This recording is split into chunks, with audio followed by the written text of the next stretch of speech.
All right, guys. Okay. So as I kind of mentioned, today's lecture, we are going to cover the Uber hack of 2022. And as I kind of do that, one of the things I want to explain is your last project, whether you want to kind of do a presentation or a tool or a hack, how to structure it, how to go about kind of, doing research. It is in the last class, so you still have 2 weeks for it. And so it's a good time to start preparing for it. Um, we'll talk about recon tools, OS,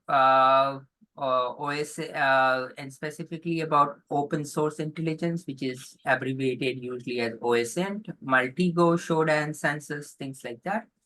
We'll talk about web attacks, like OWASP, XSS, CSRF, and in the same thing, I will cover, some things like Bugcrowd, HackerOne,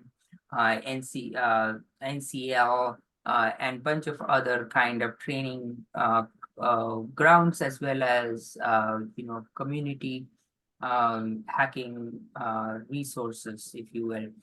It is a huge field. And then we'll talk a little bit about very specific tools, like Metasploit, Mimikatz, and Netcat. Uh, cool. And we will make some time to talk about SQL map towards the end as well. All right. Okay. Let's jump in.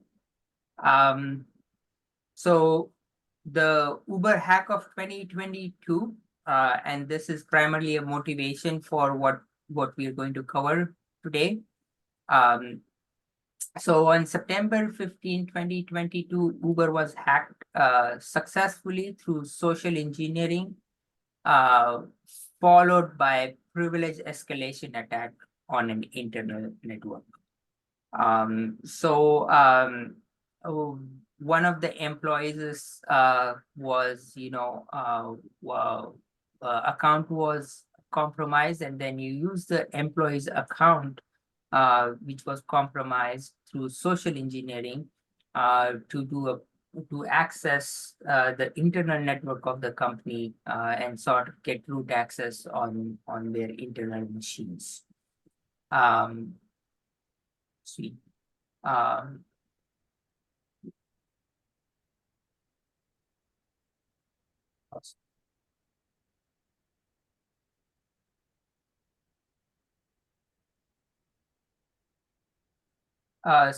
can someone see on Discord? Someone is having an issue uh, uh, with accessing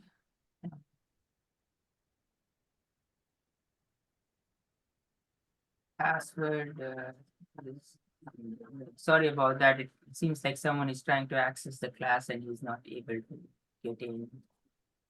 Um,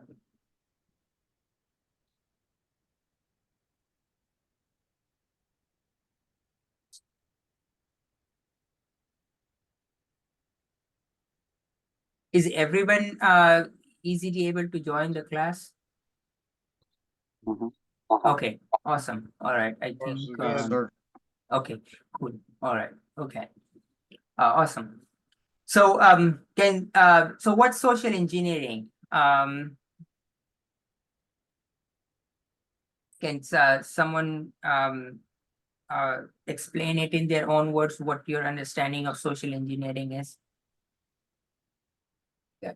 Go ahead, man. Social. Hold on, guys. I'm gonna try to do that. Social engineering. Oh, can you hear me okay? Yeah, go ahead. Social engineering is when basically uh, people get together and plan an attack. So let's say if you're upset at a government or something like that, and you've got a group and uh, you guys decide to punish the government or make a statement, like a political statement, maybe by shutting down. If you have a particular senator you don't like what's going down at the border, there have been stories of hackers that have gone on the pages of the Texas governor and put things in there about what he's doing down there that he doesn't want people to see. So that's, you know, that could be a social engineering kind of have. It just depends on what their agenda is. So, you know, if it's, you know, somebody who's a veteran maybe and wants to, you know, protest the war, they would, granted, they'd be considered a gray hat, I guess, according to, you know, the rules. They may not, you know, want to follow the law per se, but they want to help people still. Um, so they have some ethics as opposed to a black hat, which is, you know, usually nefarious or malicious intent or, you know, political gain, whereas the white hat is supposed to be the good guy. I do have one thing though. Can we change the colors of the hats? Because the color designation, if it was anywhere else, it'd be innocent, maybe. But in this country, if you're black, the black is negative, the white is good, and usually it's the white that gets you into most trouble, and the black tends not to because it's different colors. The gray I can't find, but and I know that's an industry thing, but it kind of tweaks a little bit. Just gotta say, but nonetheless, the social engineering piece, that's, you know, when there's a reason for the attack, there's a purposeful, intentional attack, and it's because of usually something that's happened in society, or maybe due to your socioeconomic circumstances, or, you know, but it has a motivation in terms of either trying to punish or reward or steal, but it's done, you know, usually due to something happening in the social environment. Yeah. That's my understanding of it. Yeah. Sorry. Awesome. Anyone else? How Yes. about like just one sentence or two sentences? So, go ahead. Anyone else? You want to explain what social engineering means to you? Yes. Social engineering, its attack can be highly effective because they exploit human being weakness such as trust, curiosity, fear, or desire to help. It is important for individual and organization to be vigilant, like practice, escape nets, and implemented and security measure to mitigate the risk of felonies and victims of social engineering attacks. Right. So yeah, that's great. Both observations are great. You know, also the comment on, like, you know, the color of the hats, for example, is, you know, it's one of those things which is the industry is changing how things are done. But you know, the naming of the hat has historically has its reasons. But having said that, you know, we in the class we will kind of change it as the industry does. A good example is, like, you know, they used to call whitelists and blacklists before. So now they've changed the naming to allow list and disallow list, but still some people use it whitelist, blacklist. But the hats in the sense is a naming which is ingrained today. There are, you know, multiple conferences around the naming of the hats. So yes, the industry is going to update or change it at some point, I would expect, but not yet. So in terms of social engineering, both observations are great. Like, one of the things you want to know about social engineering is it's a non-technical way of getting access to things. It's akin to, like, you know, someone tailgating into an access control building. Like, you know, they just kind of make a small talk with an employee and they just entered the building without having a badge. That's a very much like a social engineering attack. They don't have any technology, but they're able to use, like, fear, anxiety, social interest, and camaraderie to kind of get access to something, right? So that's the most important part. So it's used. It has a lot of psychological elements to it. It has you know, friend aspects to it. It also. So we will today spend a bit of time on like, how to prevent social engineering, how social engineering is sort of being done, things like that. But the more important part you want to kind of take from is like in 2022, Uber lost a significant, or Uber had a significant hack because of this attack. And the way the attacker kind of used social engineering was to kind of ask for the multi-factor authentication code. And then they kind of got access to the employees' credentials. And after having the employees' credentials, they were able to access the um, internal network of the company.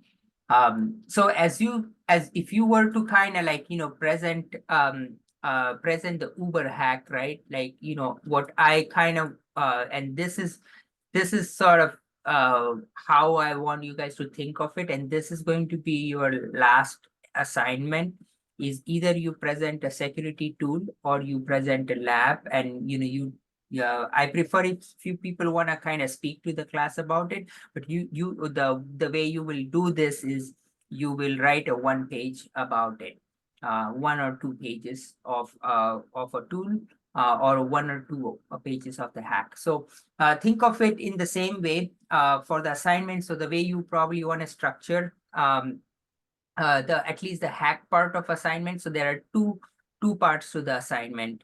First part is describe a recent hack. And then the second is, if you were doing incident management for this hack, what would you do? So how would you do incident handling for it, right?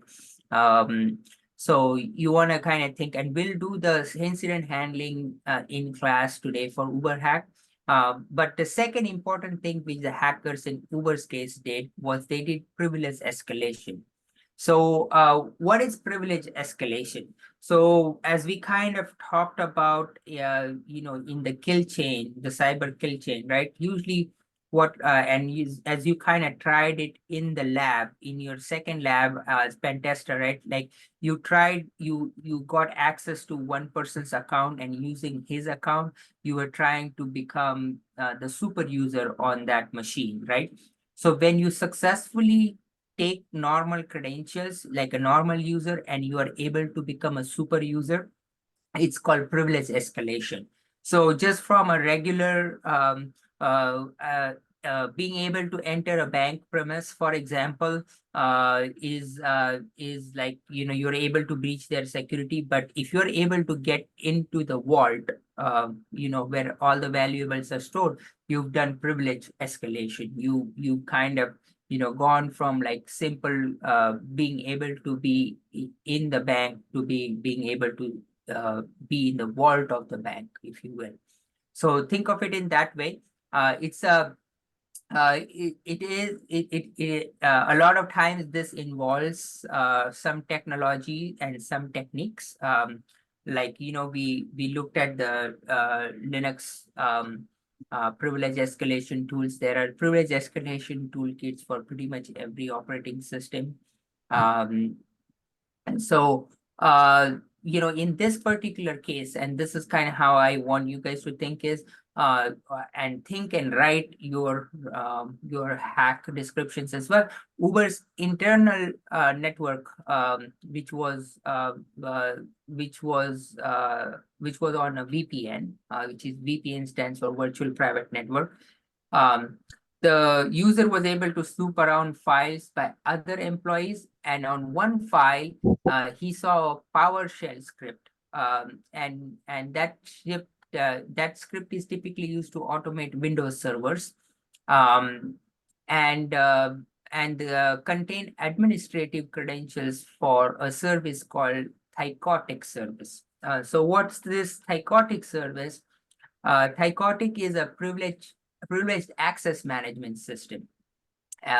So in this service, you kind of store secrets such as like passwords, user keys, API keys, things like that.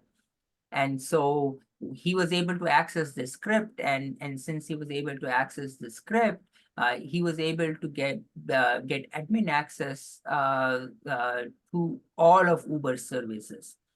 So the hacker logged into Uber systems with admin accounts through this service. So this is how they sort of did the privilege escalation. Awesome. I see a hand up here. Question?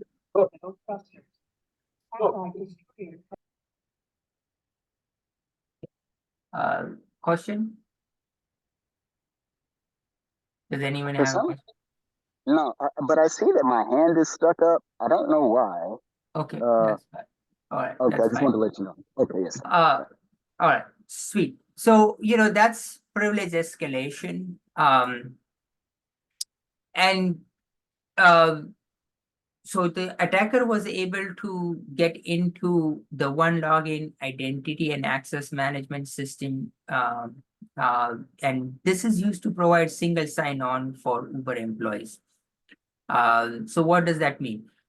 What single sign-on? And this is an important asset you should be aware of. So single sign-on is basically, it's the user an employee, for example, can use multiple different services with the same username and password. So for example, you log into the school system with your Google username and password. If you could, then that's a single sign-on. You can log on to your Canvas application with the same username password because the school has a single sign-on system. You can log on to your Outlook email or using the same username password because of this single sign-on capability. Okay. Um, and the one login identity management system had had a single sign-on to Amazon Web Services. So Amazon Web Services is like basically this system through which Uber manages all its infrastructure, which is hosted in Amazon Web Services. And so the attacker was able to get access to Thycotic. Through Thycotic, they were able to access one login, and through that, they were able to single sign onto the Amazon Web Services dashboard for all of Uber services. So now they had access to all the machines and computers which ran, Uber's infrastructure, which is, its app, its admin, its dashboards, its drivers systems, things like that, right?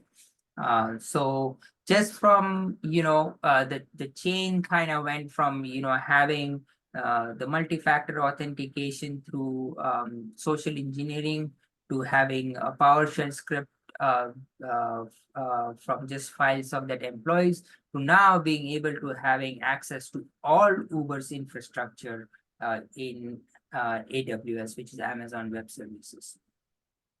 So that a small, like, a, like a small leak now led to like a floodgate open here, right? Basically, the hacker was able to compromise other information, but not included to Uber's Google Workspaces, their internal financial revenue metrics service, which was called Avengers, its AWS instances, the data that Uber stores about each of its users, like you and me, from its applications was also compromised, including like things like credit card information. The breach cost company about 66 billion, up to 65 to 66 billion dollars, and possibly more. So this huge this small just MFA token now led the company to billions of dollars of damage control. Sweet. So this is basically how I want you to describe the event. So kind of keep in mind this as a template of like how you want to think of hack. Now let's jump into like incident management. So what could have what if you were in Uber's security team while this was happening, what would you have done?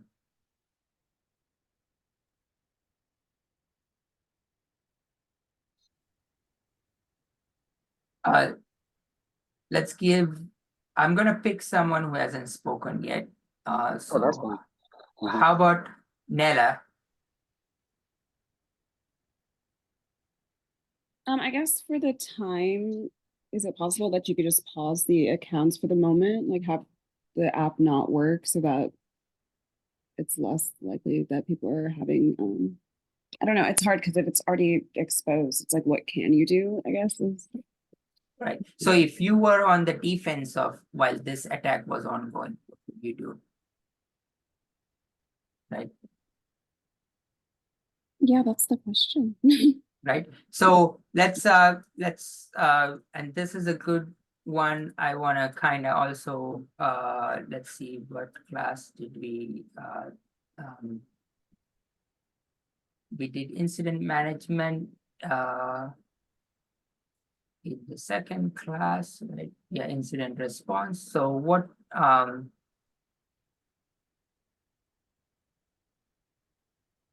would, yeah, so this was the incident response playbook we talked about.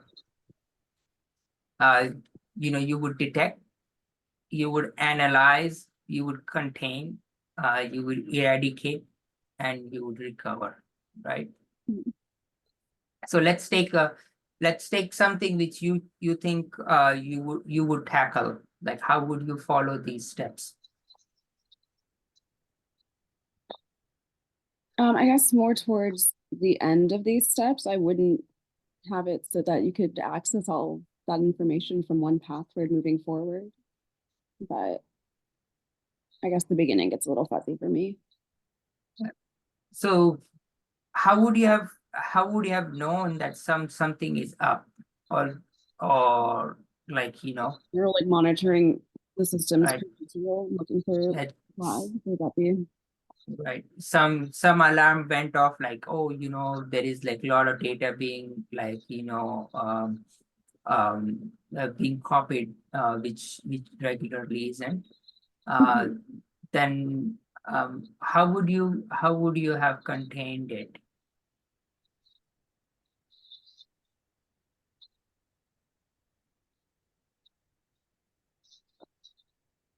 Yeah, I'm not 100% sure. All right, yeah. So yeah, you want to think of like these steps, because like, when you know uh and this is two ways, right? Like, while the attack is happening, also before, um you can kind of do it as a playbook, as like something, if an attack were to happen, what would you do, right? Like, as a playbook. Cool.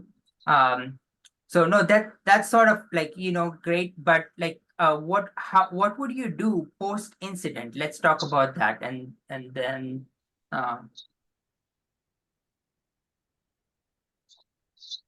what was the main reason which led to something like this? What led to the Uber hack? The privilege escalation done by social engineering. Right, and so the main cause was social engineering, right? Of one employee. Exactly. I mean, it's just like the. So, and what can you do post incident after this? Like, Mm. so that this doesn't happen in future. Have better security outside. Right.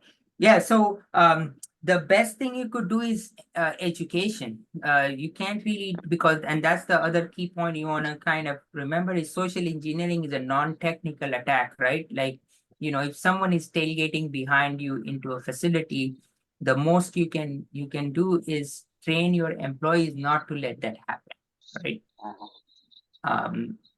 And so you want to make sure that your security team focuses on education.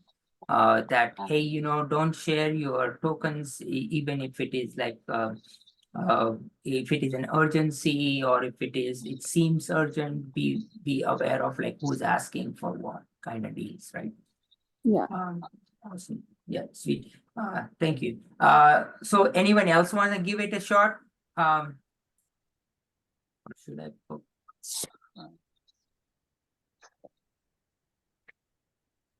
I think that, just constant training of your employees, like you were saying about about privilege and having access, what they call it, something creep, privilege creep, where if you're a tech and you're working on someone's computer and you give that and like you need certain rights, don't turn your back so someone else can get in there. You just have to keep focus on the privileges so people can't escalate and have access to equipment or data that they shouldn't have. Yeah. So yep. You want to constantly remove any you want to keep your attack surface minimized or low as least as possible. So you want to recycle devices, you want to recycle passwords, you want to delete things, right? Yes. Awesome. All right. Yeah. So, like when you kind of maybe are writing for incident response of something like Uber, right? You want to, like, how would you prepare for something like this, right? Like, hey, that all our systems had like some kind of detection and monitoring in them. If some financial documents, like other than one or two documents, but let's say like the whole financial app database was like saved somewhere, then a monitor or a trigger would go on saying, hey, looks suspicious. It's not like a regular process which is doing it. So you want to make sure if it is Google Workspace, then you kind of are monitoring your workspaces and files like, hey, yeah, if drives of information is getting copied somewhere, then something is up. And then on your AWS side, like if you see a login across a whole bunch of different systems, like a whole bunch of servers coming in a specific time window, you want to flag a monitor, right? That's how you would kind of try to detect an incident like this. Once you kind of detect it, you would analyze it through the logs. You will look at the logs. Hey, it looks like there is some internal user. In this case, it was privileged escalation. The tokens from the spam service are like going all over our system. So you would analyze it, and then you would contain it. Once you know that looks like something major in the system has been compromised, what you would do is you would isolate your important systems. What does that mean? Like, basically you would you would remove everyone's access to the systems who is not needed for that system to work. So other than maybe you will create a new admin and like just remove everyone's access to all the systems. That's a measure of containment, and that would kind of kick off the person who had secrets before, right? And then to eradicate it, it's sort of really hard. So like, because once someone has like that super access, you really don't know what all they had access to. But the best you could do is you would kind of go through every system and look at all the credentials. you will make sure your backup copies are clean. You would restore some of your systems from the backup if they were tampered with.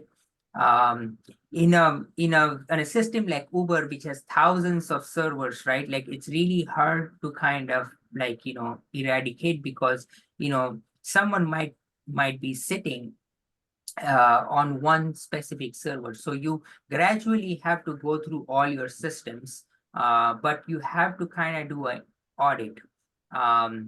And then as you start to do the audit, the recovery is informed from your eradication. So if you were informed, like, they kind of took this information, then what you would do in the recovery process is that, you would uh, uh, you would you would back you would uh, you will get your databases from pre-attack, right?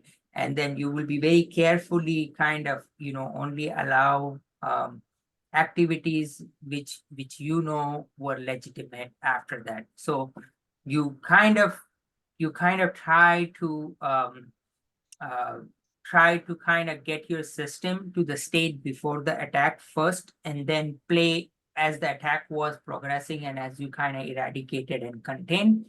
There is a lot of legitimate activity which happened on your system. So what you're going to try to do is in your recovery, you are going to replay that activity on a fresh um, system. So you want to kind of do all these steps in the order, and this potentially takes months and months and months post attack. So kind of keep that as the incident response in mind, right? It's going to be huge. So post incident, like once you kind of figured out like this was the reason, right? Like in case of Uber, what you would do is you would you would make sure that like employees now are trained. They're or training is mandatory for them to kind of like go through these attacks, and you simulate some of the attacks every so often. Maybe you go ahead and send these phishing emails or messages to your employees and see if they click on something, right? So that then you can kind of be like, hey, don't do this in future. So you want to kind of ant up your education in case of a social engineering foothold. The first attack is usually called the foothold, right? Like the attack which led to everything. So you want to amp up your education. You can kind of make these things called as honeypots, where you kind of do these yourselves and see if any of your employees fall for it, so that where the weak links are, and you do something about that. So that's kind of an example incident response, and you would write down these steps. Okay. Okay, sweet, awesome.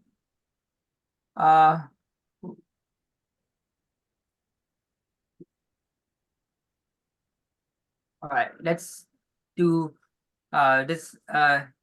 Any questions on the Uber so far? I see a couple comments here in the chat as well, like that what you would also do is reset everyone's MFA and make sure people sign up again, so that you have a fresh start. Yeah, that's something you would do as well. Sweet. So we talked about CVE. Can someone tell me what CVE stands for?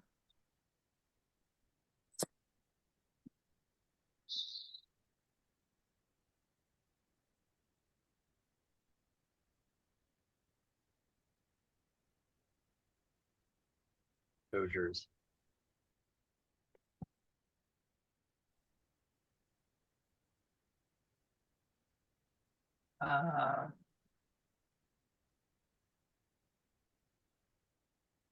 Maybe I'm gonna ask Chris. what's CVE?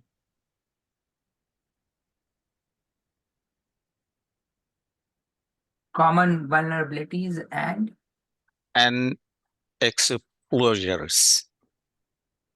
exploits. So it's a so and then we talked about CVSS. So what does CVSS stand for?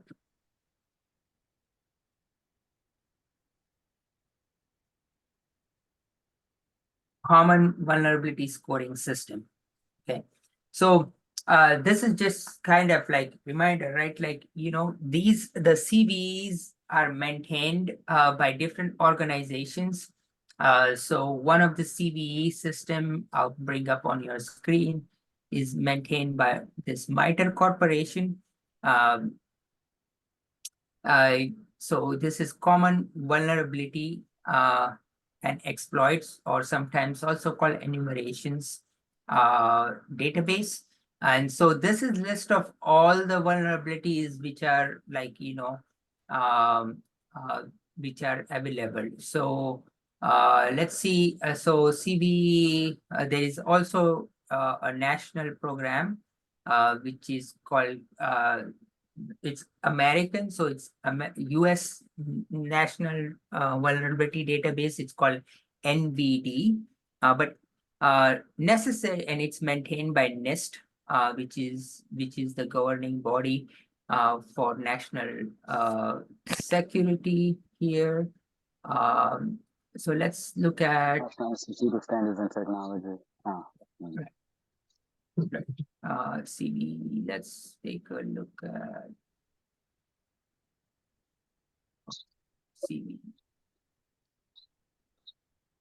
So you know, so you will kind of I'm just going to pick up one for log4j. So this is that, right? So so this is from the National Vulnerability Database. This is the CVE.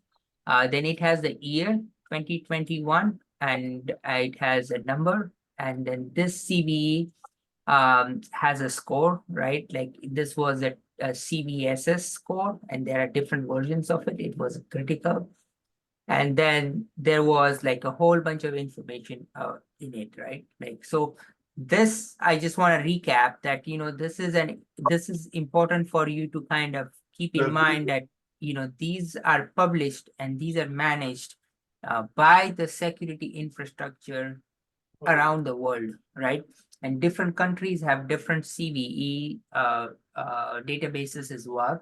But the one in America is maintained by NIST, but there are some other organizations who do it as well. So, and each CVE has a score. And so, for example, this 2021 CVE was for log4j. It caused a lot of havoc, and you know, this is the one for it. There is a recent one, and I think it is a great one for you guys to do a project on as well. There was a recent CVE around a tool which caused a lot of insurance companies to lose their data.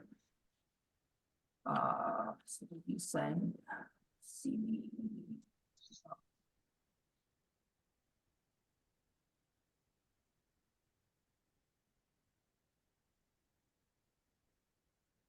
Like something like that. If you search, you will see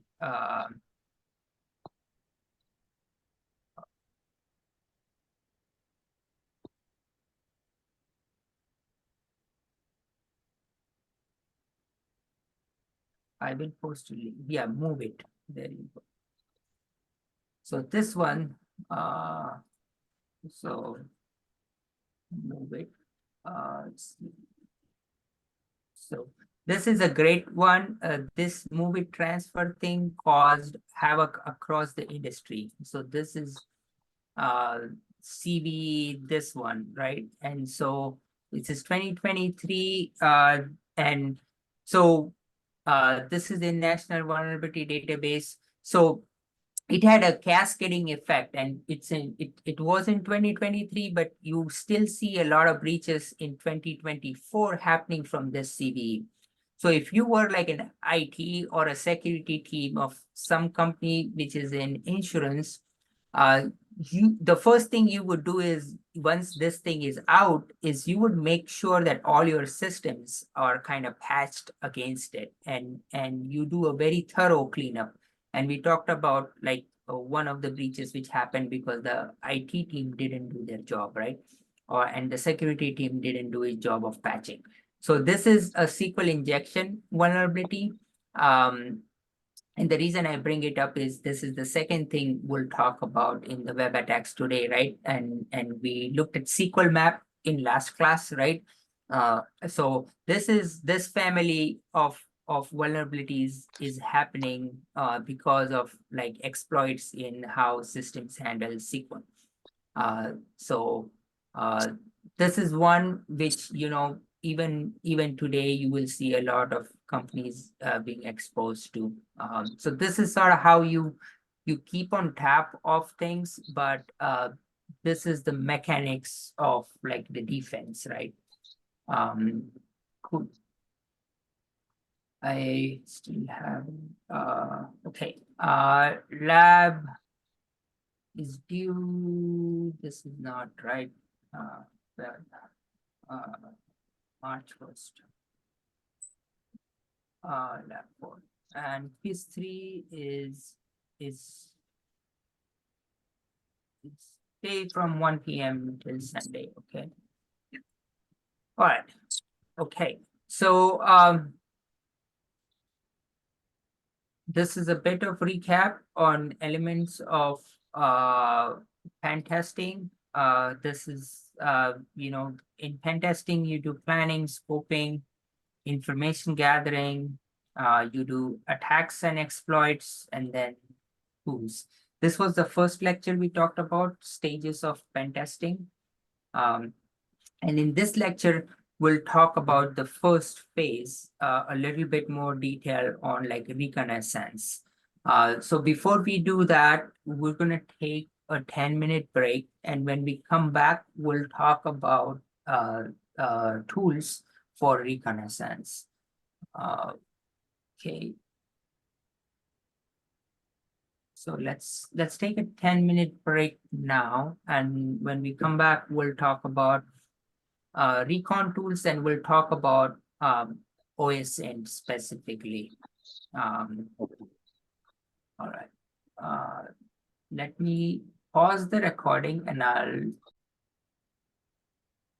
All right, guys. So we will spend some time and talk about recon or reconnaissance for full form. And more specifically, we'll talk about like some OSN tools and some techniques.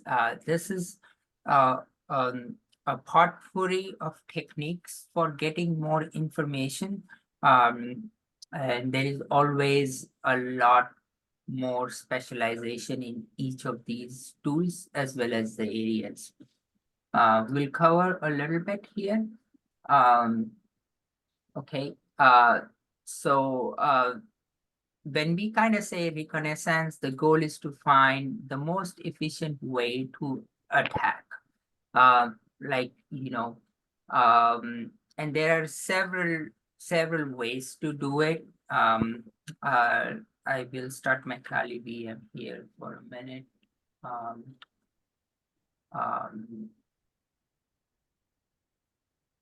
Minute here.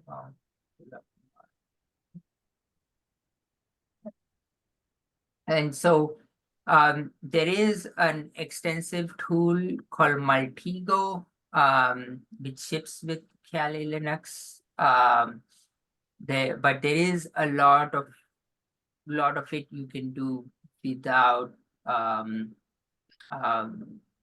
without naming a specific tool as well. And so those areas we will cover as well.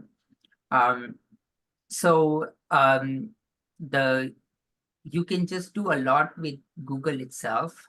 And I'll show you a few ways in which to kind of like, use Google effectively.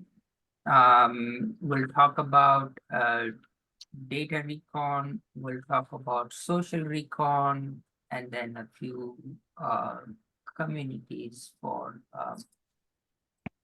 OSM. So keep in mind, like, the Uber hack sort of started with someone sharing their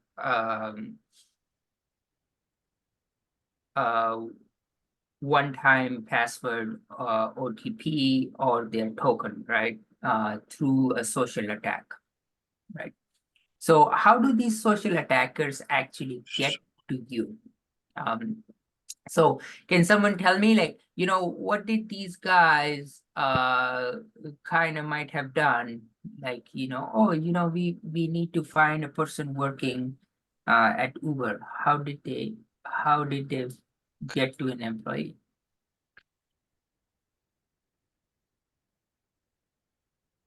You could go on LinkedIn and just type in Google and then employees. Right? Yeah. What are other ways? I think you stick the facility. Yeah. What else? Social media. Like, give me a specific example.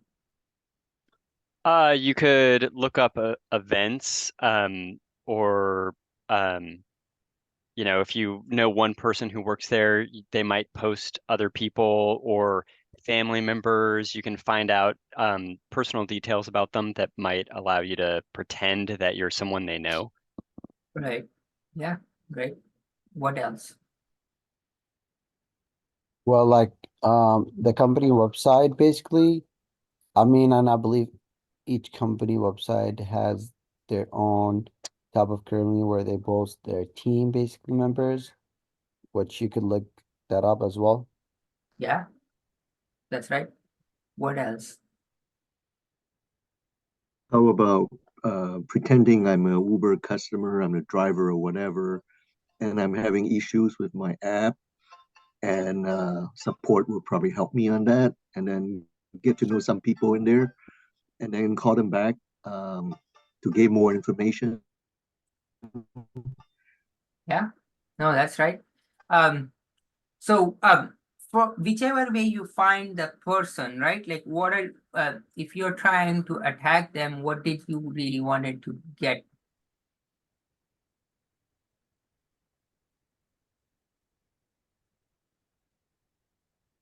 A lot of times you want to get their credentials. Just to even do the initial kind of phishing, right? Like, what would you need? You would possibly need their contact information, no? So what form of contact information would you need? Like, to gather information and access their system. right? Yeah, so no, but for the employee, you would need their email address or phone number or something like that, right? So that's basically what you're after when you are trying to, like, social engineer them, right? Like, you want to reach to them directly, right? And you want to know that this is the person working there, right? So that's what you're after. So one of the other ways in which you can also find is, like, in a lot of like these hacking databases, you could find compromised email addresses of uber.com. So what are the chances, like, if you find an email, like, let's say it's pretty generic, john@uber.com, the chances are they likely work there, right? Yes. Because they have an email address there. So that's one technique as well. So there is like a million techniques, not just this. Like, all of what you said is perfect. It gets quite sophisticated, quite complicated, and it's an attack vector which just even to date, like, keeps evolving in so many ways. So yes, all of that is correct. Other is, so, typically, and so I'll talk a little bit about google.com, right? Like, so Google, if you go to Google, you can do a lot just with Google, and like, you can also sign up for LinkedIn to find an employee or stuff like that, right? So, if I go to Google, there are these operators. So the one operator is site. So, when I kind of say site uber.com, and this is very powerful itself, and I'm just giving an example like that. So now you're seeing all um, all the links in uber.com with the word employees in it. So, I want just not employee, let's say I want like, and you'll see like all these things consider employee, and they are only in uber.com, right? And so I might also say employee bio, for example. There you go. There you go. So now I got uber.com, our leadership team. And so now I have these 4 guys who link up here, like, and these are just the leadership team, for Uber, for example, and they're, that they're pretty, high up. So there are reasons you could possibly, want to attack them or not attack them, right? Like, so this is basically just by using Google, I got to like their top guys. Right. Sweet. So the thing, and then of course, like, you can go on LinkedIn and look at their directory as well, but like LinkedIn, you yourself need to have a valid address. Google, anyone can do this. So this thing I used here is kind of called Google hacking, if you will. There is like a whole attack dictionary around it, but what I used was, when I kind of said uber.com, that was the site. And then I can kind of, use some operators. So the ones which you probably want to be aware of, it is called in URL or file type. And so let's say I want to look at all the files on uber.com, which are PDF files. And sometimes that then I do site uber.com file type PDF. And so it finds all these things, and you will find, oh, private hire driver's license. And maybe, sometimes, and these are the kind of spooky queries, like someone might have like a password document, sometimes inadvertently on their site. Like very many times you will find something like that. So, now you're looking at all the files which have are PDF and are looking at password, right? So things like that. So this is achievable by these advanced Google operators. There is a lot around it. The one which I sort of encourage, and this is a link in your slides here, is there is a whole database called ExploitDB, which has like this Google hacking database. And so, these are like some juicy Google queries, which kind of gives you more information on that particular company.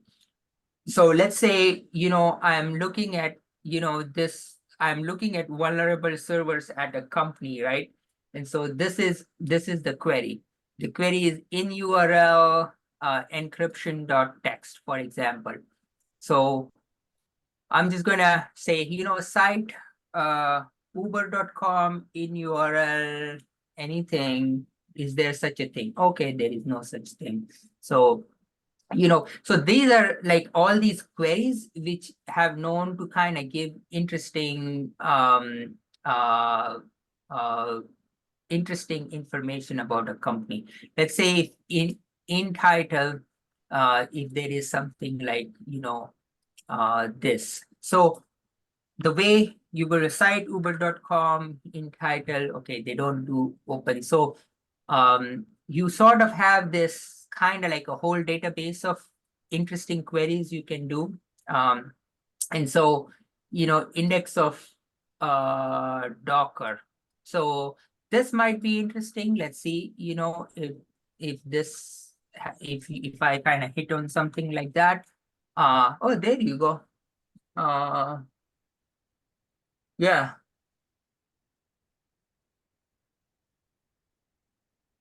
So these are all the, sometimes you can find their Docker images, like, these are maybe just a blog post with Docker in it. So you can kind of look at that. So, but these are all from uber.com, right? And so,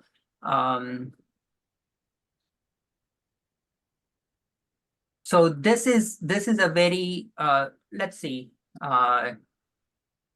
this is Cat12 ICE web interface, for example. So let's look at this one, right? And so this is not going to work in Uber, but what you're doing is you're doing Google all in title like this, Cat2 ICE.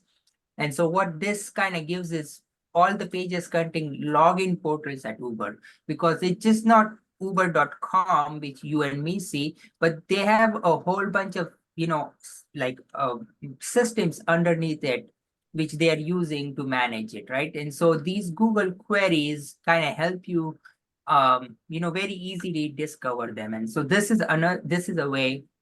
And so, see, I'm kind of using some of these, and you will very likely get into things like that because Google will start realizing, oh, what are you trying to do?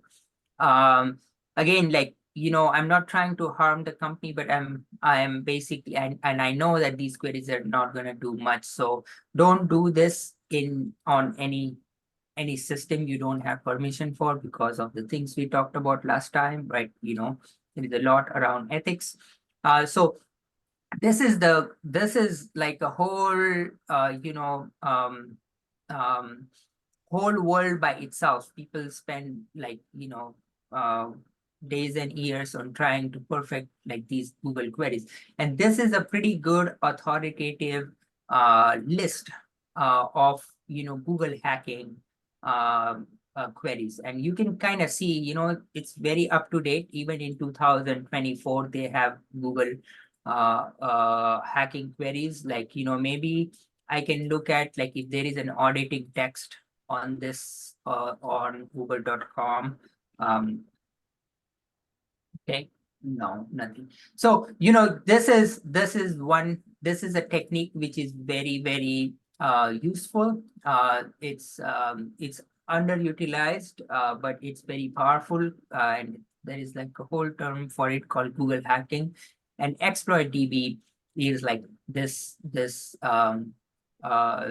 repository of very juicy Google queries, if you will. And you can try some of these. You can make your own, but this is one way to do recon on a URL. Andrew, you have a question? Yes. So I noticed there's an author. So are these the hackers? They even put their names in there? Yeah, so this is meant to be a public thing. This is not a dark web. This is meant for you to kind of protect yourself. These are not, Oh, okay. this is a public exploit database. It's actually see. maintained Okay. by offensive security Oh. teams. But yeah, these are not hackers. They are, I mean, these are offensive pen testers, if you will, but they are Mhm. not, they're not nefarious. They are more like security researchers. Oh, okay. Gotcha. Gotcha. Thank you. Hello there. Since I have a question, would this be considered like a gray box or a black box? This is a technique. The technique can be gray or black, if you will. The technique when it's used in the context becomes like, moral or immoral, right? Like in a way, and that the context is, you.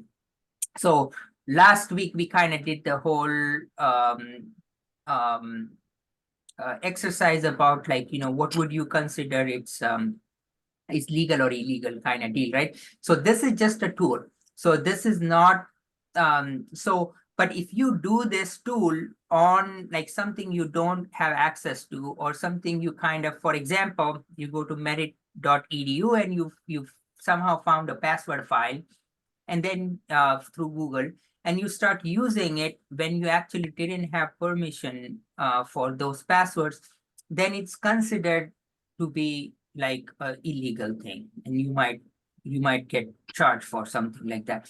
But if you found something like that, and you can kind of go to Merit and say, hey, I found this, it shouldn't be there. Can you make sure you take it down?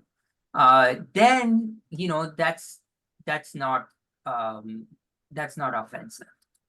That's not illegal. It's more of a vulnerability disclosure. And I'll talk about this a little bit today as well. Does that explain? Right? Yes. So the context kind of is the thing. Okay. So, this is like a whole world of itself. I encourage you guys to try some, and there is like just a whole bunch to try. People write a lot of like really cool stuff. There is a lot of people who spend years kind of perfecting this art of Google hacking. Cool. So I also give you some examples. So like, for example, there is a thing called open corporates, and very many times, like, you can get actually very juicy information on companies. Like, we were trying to find a company like Uber, right? Like, so I'm going to just search Uber in open corporates, right? So, and I want to, you will see, oh, for Uber, I am seeing all like these documents filed for Uber. And let's see, in California, we can look in other countries as well. So you will see, oh, now I get an address here that there is a 5-star Uber Inc. office, but this might be a separate Uber too, right? Like, so you want to kind of be aware of that. You can see there's one address, one branch relationship, 111 company addresses. So you can kind of like, find more information about a company from like just this public kind of data, if you will. And let me look at, like, let's say officers, right? And so, Uber.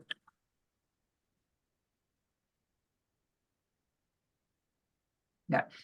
There are 13 directors at Uber. And so this is one way to also find people working at Uber, right? Like I go to like, these are their, these are people who are in their, public documents, right?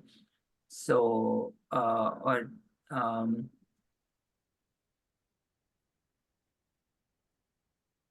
want to make sure I get the legal name of Uber correct. And this is another, like, as you kind of Uber Technologies Inc. That's what its legal name is. Okay. Put that.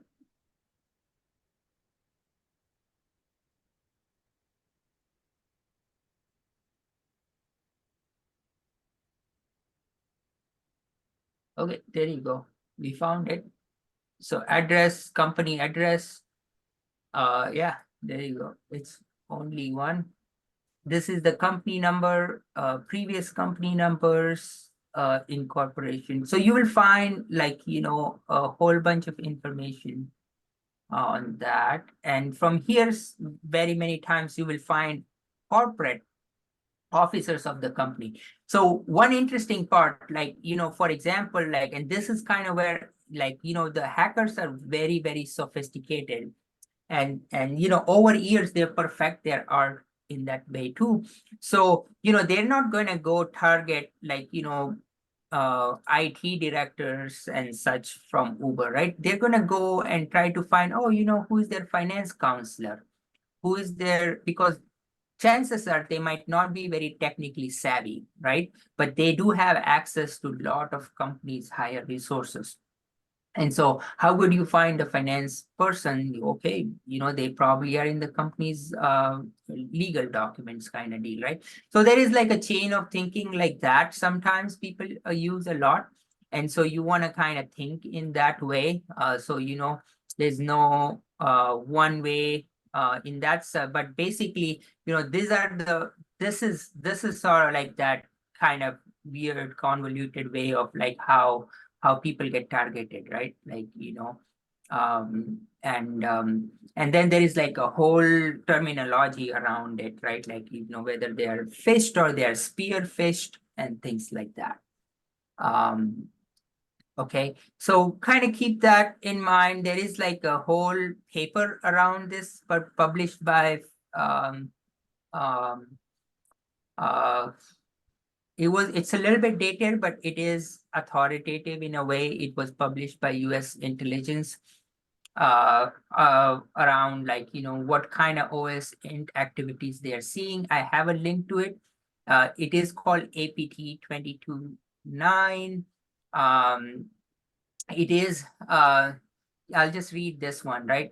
APT 222.9 establish a common understanding, foundational concepts, and methods used for Army open source intelligence. ATP 222.9 highlights the characterizations of OSINT as an intelligence discipline, its interrelationship with other intelligence disciplines, and applicability to unified land operations. So, this is basically how, the US defense establishment kind of uses it to inform its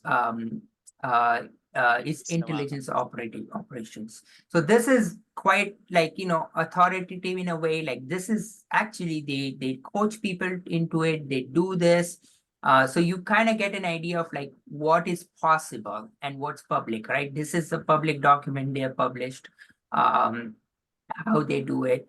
And so if you want to kind of go into like, the institutionalization of open source intelligence, this is a good document to kind of browse through. Sweet. I won't go too deep. Okay. All right, we'll go into a few more things, and we will switch gears here. Any questions so far? This is a non-tech topic, so it kind of gets like, it is also very motivating because you, me, and we kind of see this in our everyday life too. People targeting us like incessantly, and like, people actually, you run into people who lost money because of, people getting to them through like some open source, some social engineering. And so you want to educate yourself, but like, it also could be like a crazy rabbit hole. So be aware of that. All right, I think I see another hand up. Yeah, Amen. I work in education, so one of the things that I'm seeing with that is a lot of reaches, and I'm trying to figure out where they're going to report these, but there have been a lot of reaches to student data, large quantities as well. And also I noticed within, especially this year, there's been an increase in hacks, and it's not internal, it's not the students doing it to each other. I mean, sometimes it is, but these are going after just credentials. So a lot of people are supposed to, so this is where the education piece comes in, using two-step authentication, multiple layers of security. And a lot of teachers honestly don't change their passwords. They don't, and I know like our district is updating their systems, especially and I believe they're going to force people to do it because of the kind of breaches. But where would those kind of like educational breaches, where would we look for those? Because they're not corporate, but and my other question is, should they be being reported somewhere? Like when there's a Yeah, significant data breach, let's, who yeah, do they so, report to? uh, so, there's no such thing as like corporate and non-educational. The Mhm. reason we see corporate a lot in news is because they have a crazy dollar amount associated with them. Mhm. But every year, there is this report published by Verizon. It's pretty detailed, pretty authoritative. Um, uh, just 1 second, guys. I have to get this call. Just 1 second, I'll be right back.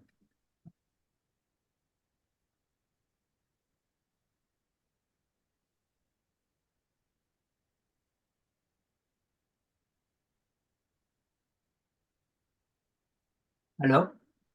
Yeah. Mm-hmm.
Sorry, guys. Awesome. Sorry about that. Okay, cool. Yeah, so, the Verizon data breach report, it's published every year. It's amazing. And it kind of like, so two questions, and which are great questions, by the way. Like, where do you report breaches? And then, how are they kind of like summed up? So this is done by Verizon. Now it's pretty authoritative, but there is multiple organizations doing analysis summary as well. But a lot of these gets all pulled from FBI security. So every region uh, has a FBI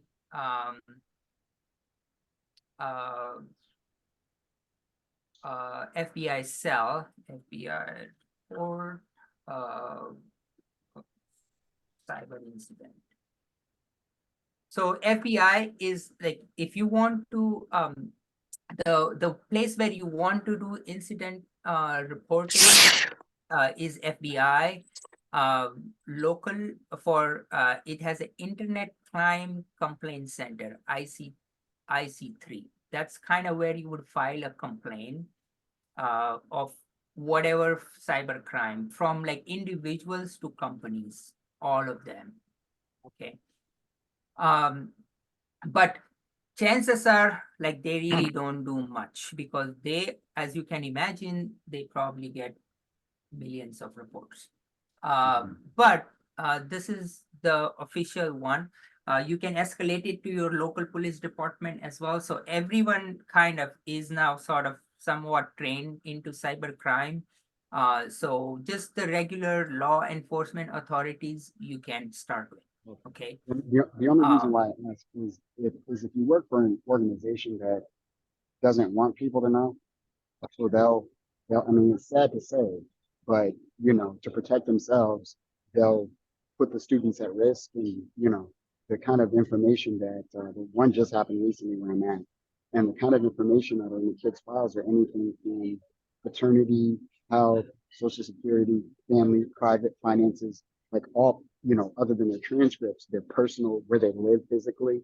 And so there. Yeah, I understand. So I'll pass this on. Thank you. Yeah. This is very useful. No worries. So, you know, there is a balance organizations want to do, and there is increasingly a trend like that, that organizations were putting cyber incidents kind of under the rug, if you will. So now there is a lot of awareness, and you know, different enforcing bodies are now fining people for not reporting. So until recently, SEC, and this is not in education space, but SEC is like, you know, if you enlist on the stock exchange, you kind of register with SEC. So the SEC was not very involved in cybersecurity, but like starting this year, it has become very involved. It is starting to actually fine and sue companies for not reporting cyber incidents. And also that is legally, that is also the duty of the board of directors of the education board to oversee something like that. There is a legal framework for it, but people haven't been enforcing it, and but with the increase in cyber crime, people are starting to enforce it. One example is SEC. We haven't seen so much in nonprofit yet, but it will come there. The board of directors are supposed to oversee that. And so the direct is like, if every organizations need to have like a cyber, a CISO or a security head, if you will, right? And so if these things are not being reported or handled properly, then very many times that officer has not done their job properly. So SEC is actually now directly filing lawsuits on CISOs of the companies. So that's one part, but again, like this is everything. Internet is like ever evolving, and so this is new. So that's one. The place where I kind of left is like, this is where you would file is with FBI. You can file with IC3, but also file with local FBI center, because the way FBI works is it's got local bureaus and then a central one. So you want to do both. You want to do IC3 and your local bureau. So let's say San Francisco FBI, for example, right? Like, so FBI cybercrime, something like that. And so yeah, there you go. No, FBI. So yeah, so field office here, yeah. So you want to file with the field office as well. Protect yourself from scams. So you want to file with the local FBI as well as the IC3. Okay. So those are how to file it. Second is where is the information? So small businesses, like you will see like threat actors, and this report is like great. I encourage people to kind of look at it always. So education services, right? Like, so of all the breaches which happened, which got reported and such, right? So they go and kind of analyze them, right? Like, and these are a little bit bigger, right? And so these are for education services. So there were last year, like 2023, there were 500 incidents about and 238 with confirmed data disclosure, like, you know, actually something was lost. And the patterns were system intrusion, social engineering, 76%. Like, you know, you will see. So social engineering, a big part in this industry. And threat actors, like people who cause these things, 72% is external, but not little. 29% is internal. And why did they do it? Mostly for money. Some is for espionage. Some is for fun, but largely for money. And what did they compromise? personal data and such, right? So this is a great report, like, and it kind of summarizes things. So this is sort of the industry standard report on industries. Okay. Sweet. All right. Okay. We talked about that. Okay. So, all right. Any other questions?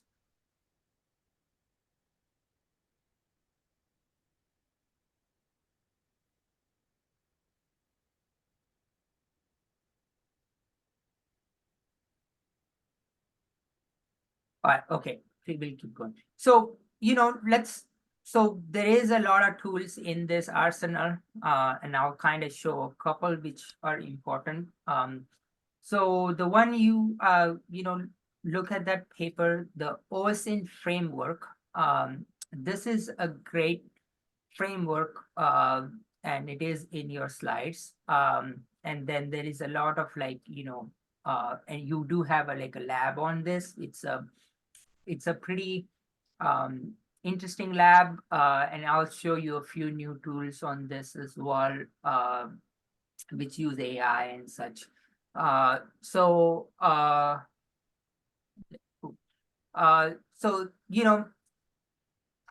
this is like, if you're looking for a username, right? Like you're gonna get from search engines. So like we talked about, if you're looking for email address, you're going to do an email search, common email formats. You are going to look into breach data.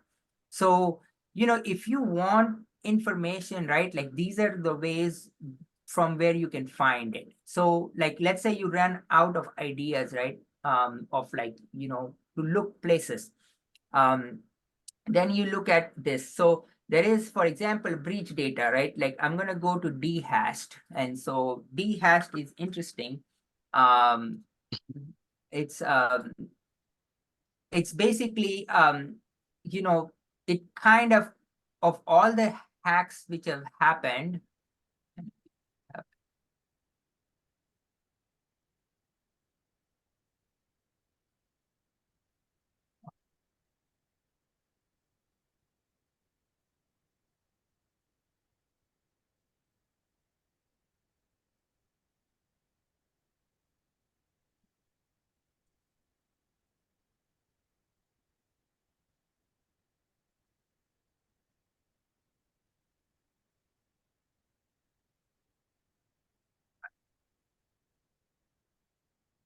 Let's see. Better. Oh, website. Okay, there you go. I think it's better. Something wrong with the okay. So,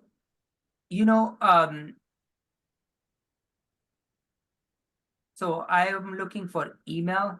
I'm just gonna say star at uber.com, something like that.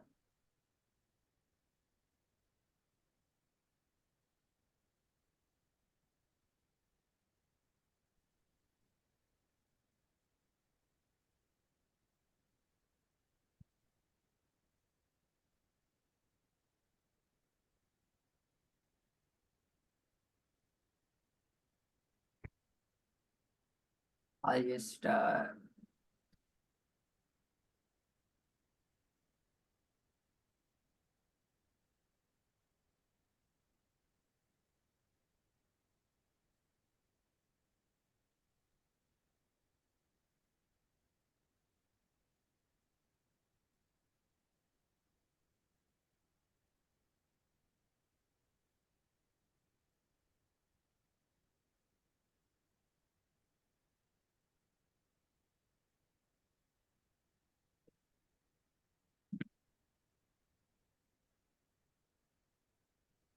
all right. So dhashed is an interesting one. It looks like they have something going on with their website, but you can actually find like uber.com email addresses in all the breaches so far. So you will see they have like here's the crazy number. It's actually quite crazy.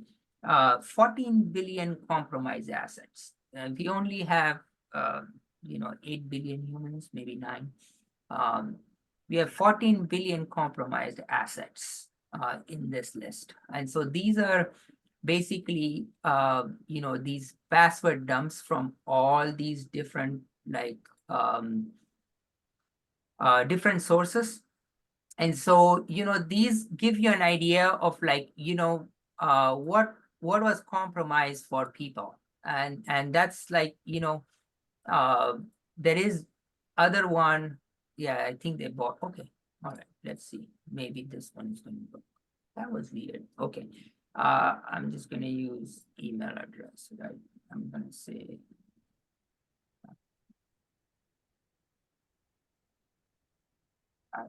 people.com, something like that. And it's going to ask me to, okay, I'm just going to use my login. All right. Okay.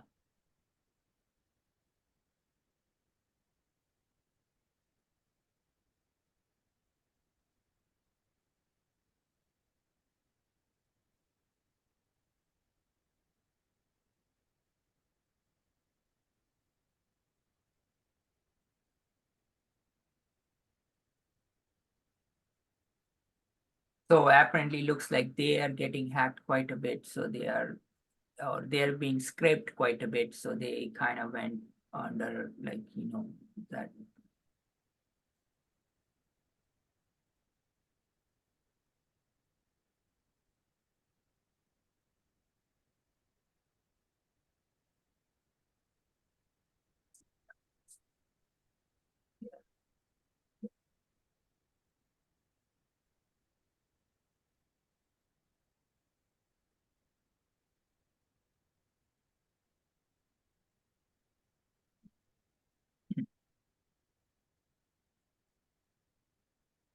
I'm just going to say.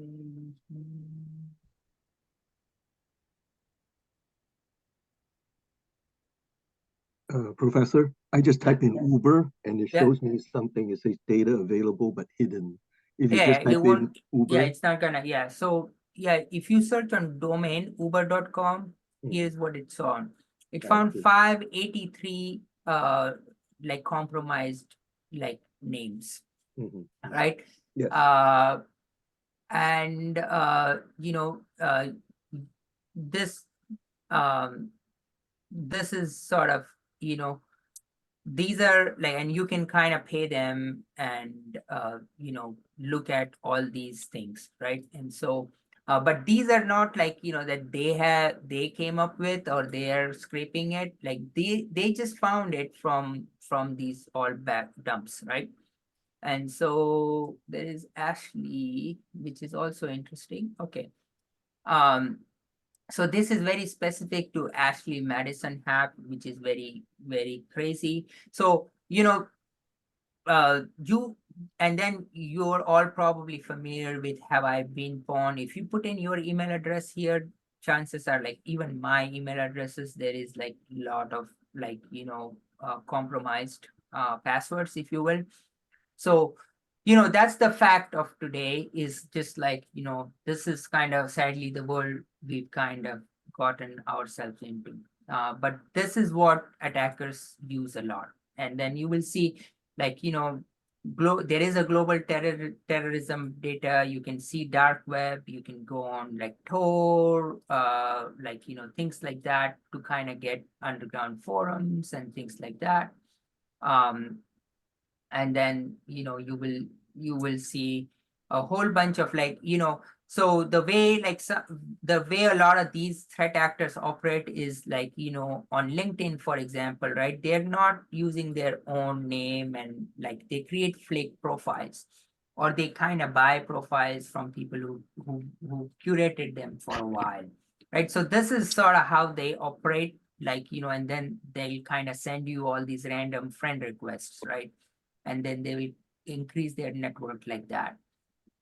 So that's all social engineering. And so you can use the OS, if you run out of ideas to try, you can use this. Like, you know, you can kind of see all social networks, everything in here to like, oh, maybe I should try that. Maybe I should try that. So this is like an idea machine, if you will. I encourage people to do this OSINT challenge. It's it's a good one. It's pretty straightforward, but also there is a lab on it, lab on this, which you guys will do.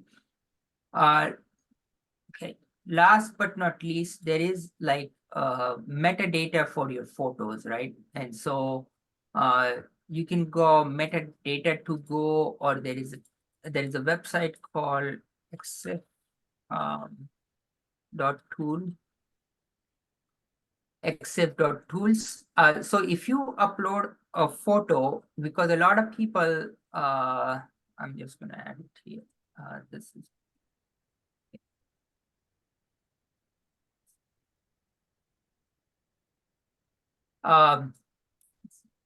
so if you upload your photo here, it'll give you a lot of information about the photo. Let me see if I have a photo I can upload, and this is a good one. I'm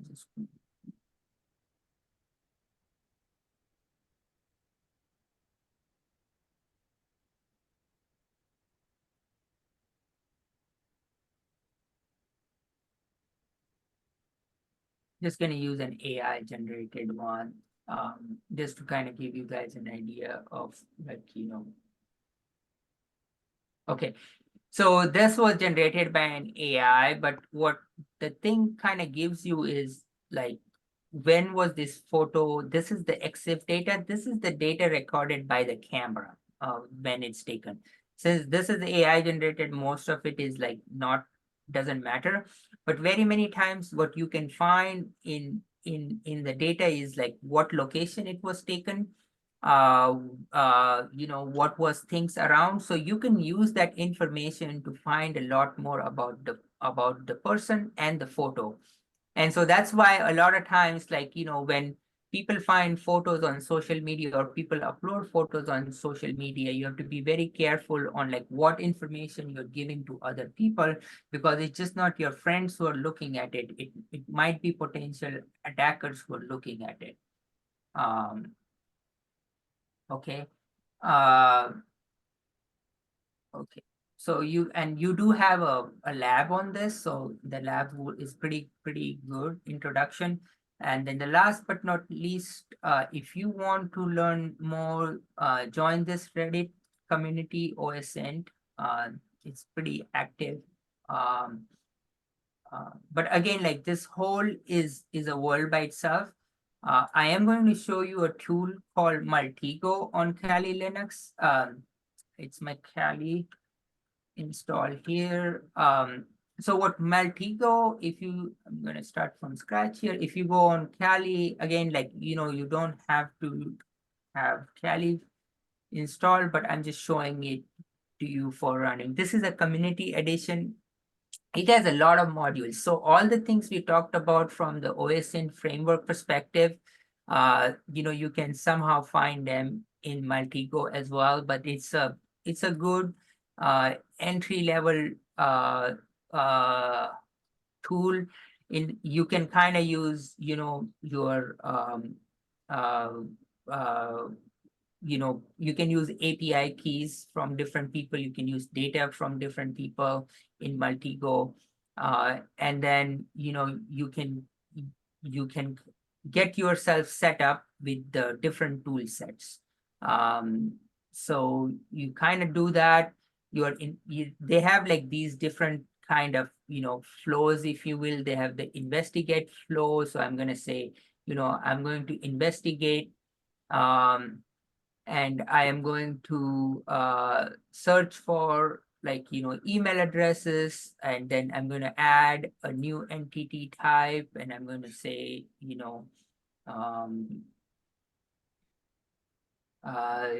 let's say we make up Uber. Okay. Let's say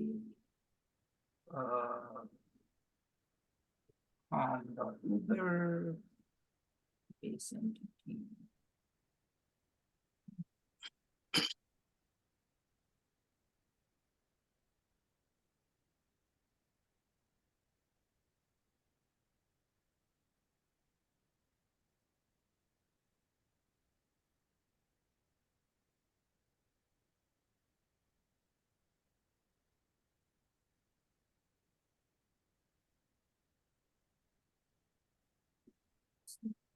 this is the icon.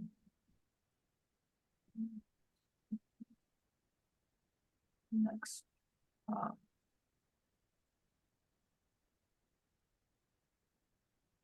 I'm gonna property name, unique properties name, string, sample value.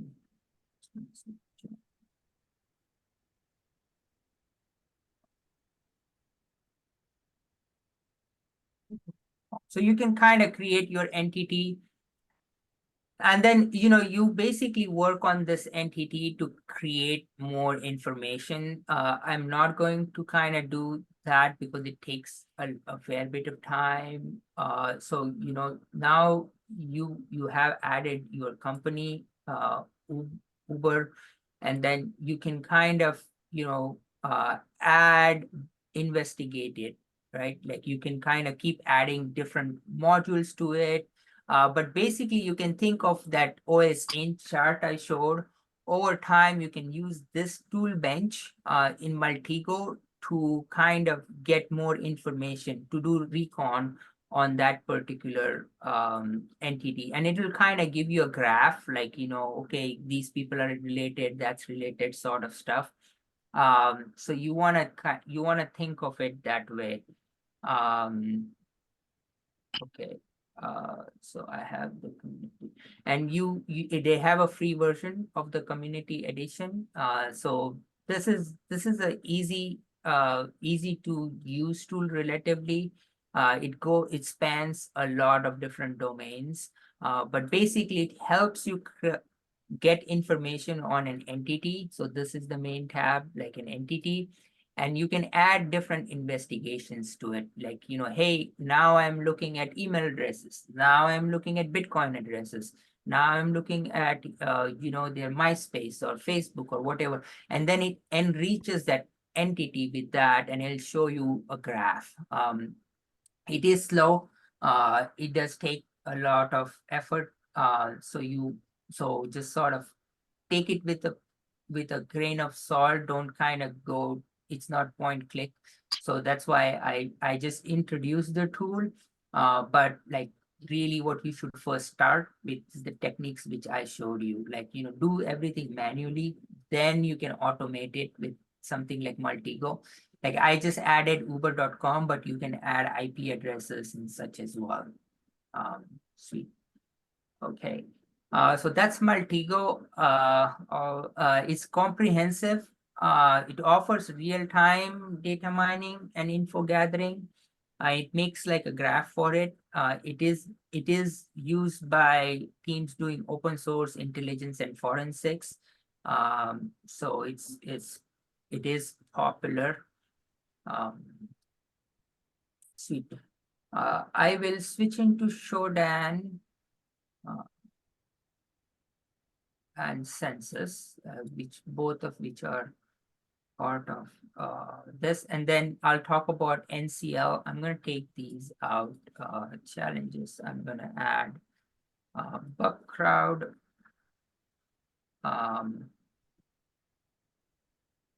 Hacker one. Okay, so we'll talk about these. Let's go into Shodan. And I think I see a question. We will kind of go through this a bit quickly. Go ahead. Did someone have a question?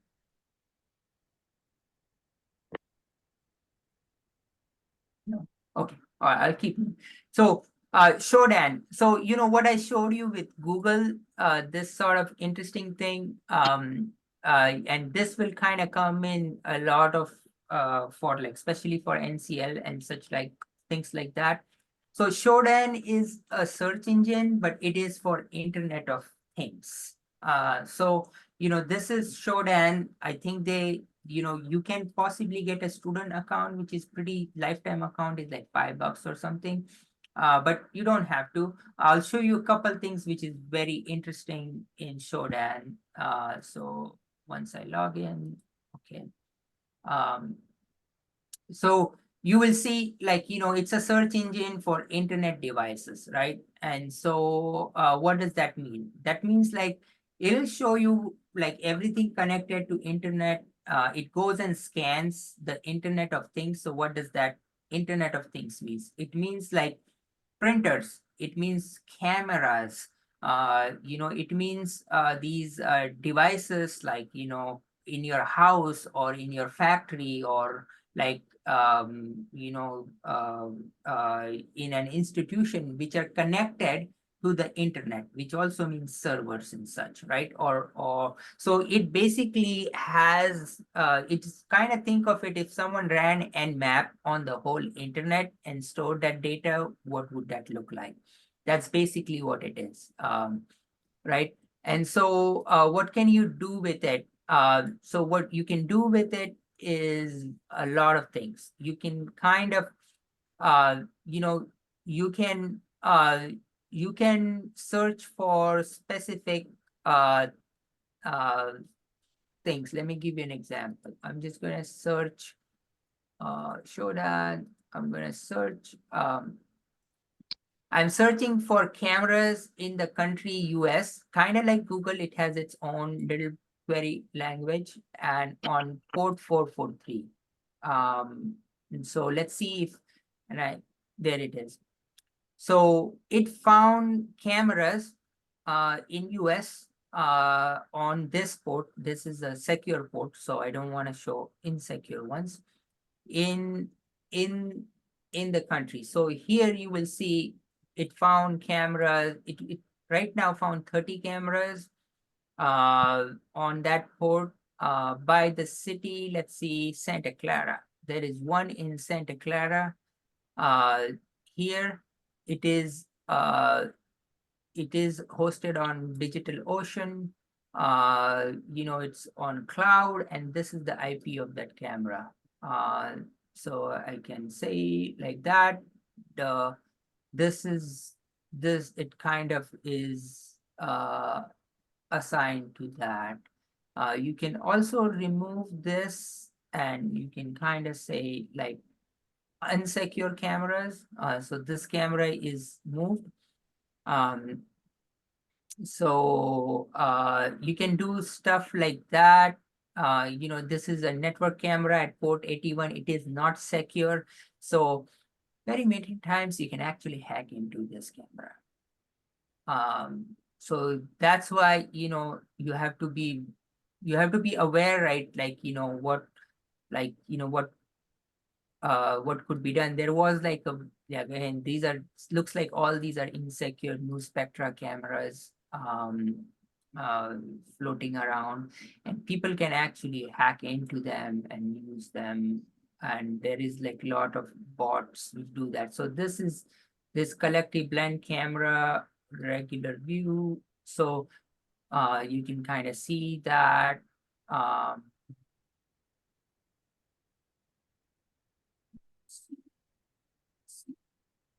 Okay, so that was cameras. What I'm going to see is, let's see,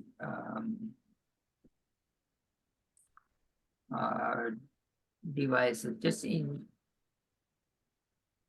I'm gonna remove Santa Clara.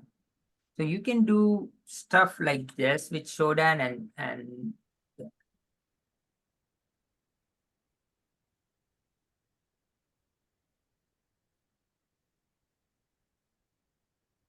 you will see, organizations like, Amazon. These are all hosted org. Let's say if I want to say Uber, right? Like, I don't know if Uber has cameras, but like I can look at that. Yeah, I don't think so.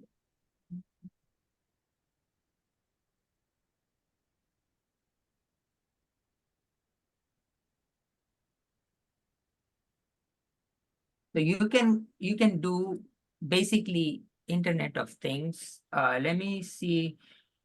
I'll show you one more, which kind of makes it a little bit more easy. Like, there is a lot of cameras in here, so I'm just going to pick one.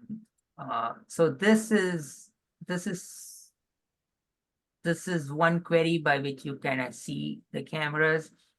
I am going to, like, so let's say this is in Japan, Tokyo. And this camera, there is a honeypot camera. So you see it's tagged as honeypot. Like someone has put this camera to just see what hackers come there. So this is okay to kind of look at.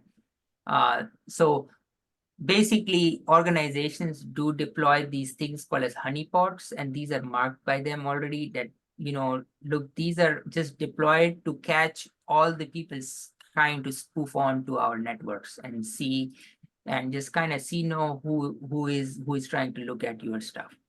Let me see if I can see a camera, which actually we can look into. Cameras. Let me see. Webcam. Okay, that might be easy.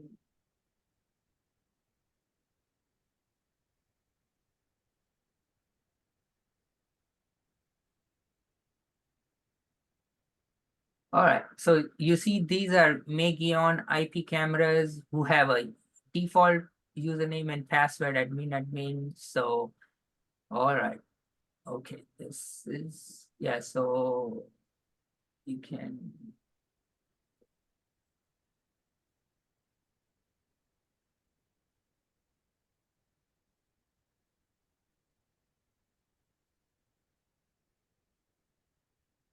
Yeah, so this camera is running, so this is the camera. Let's see, okay, there you go. So this is the camera here, it's open. Yeah, there you go. It has live video, so yeah, there you go. I don't know what it is looking at, but there is this open camera on there. And if you try a little bit harder, sometimes you can kind of break into them, but again, you don't do that unless you have a permission. So, but this is a tool to kind of look into, Internet of Devices. I'll show one example and I'll wrap on Shodan. There is some questions in, I think, there. So the one you want to be aware of, like, IoT. And so, these are Internet of Things, and the other one is SCADA. So, you can see smart panels, traffic controllers, like all of these, sorry, are internet connected. So, I'm just going to say, let's say, are there any traffic connectors, traffic controllers, which I can find in US? Let's see if that comes. These are SCADA. So SCADA is like, all the industries have like this system, which is called SCADA. What does it stand for? Supervisory control access. Yeah. Supervisory control and data And acquisition. acquisition. So Yeah. these are like, all the systems going on in factories and things like that. They are also on internet. And so, but some of them are not protected very well. So a lot of these cyber attacks and such happen on these SCADA systems. Because then you can control like things like, power, power facilities, manufacturing facilities, water purification facilities, things like that. So if you remember that sometime there was like a talk about like some water facility in Florida being compromised. So what was compromised in that facility was its SCADA system. But it was accessible through a Windows computer. It wasn't like as open like this one, like these ones on the internet, but someone got access to the Windows computer, which had access to that SCADA. And then they kind of, overtook the water purification system. So these are all like, fairly important. These are like now more and more becoming mission critical because our day-to-day lives depends on a lot of these, Internet of Things devices. So it's important to understand that this is how you would social engineer it. But like, this is also if you have if you want to look at your own house and see, hey, what's online. These is kind of things you can look, okay, you know, what are smart devices, things. This is not perfect. I want to be like clear, like, you know, this is a search engine. So it's just like Google. Sometimes it gives you the right answer, sometimes it doesn't, but it's a good starting point. Okay, so that's Shodan for you. We'll do one more. Okay. It's not. Okay. Census. You know, it used to be a lot more popular, but now it's sort of bought. Yeah, I think Qualys bought it. Yeah. So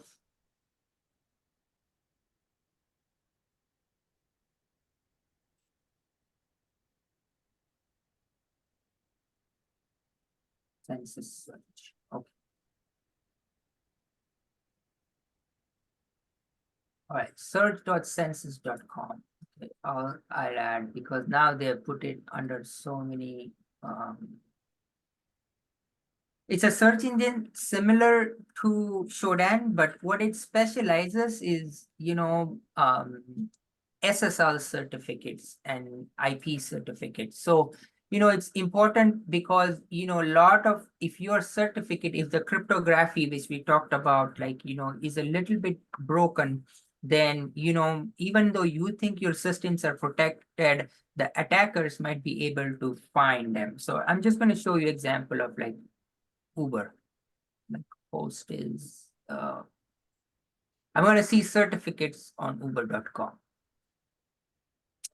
And again, this is free, so you can sign.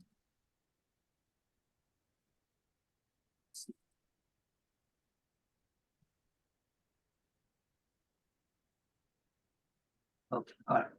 It is free, so if you want to sign up.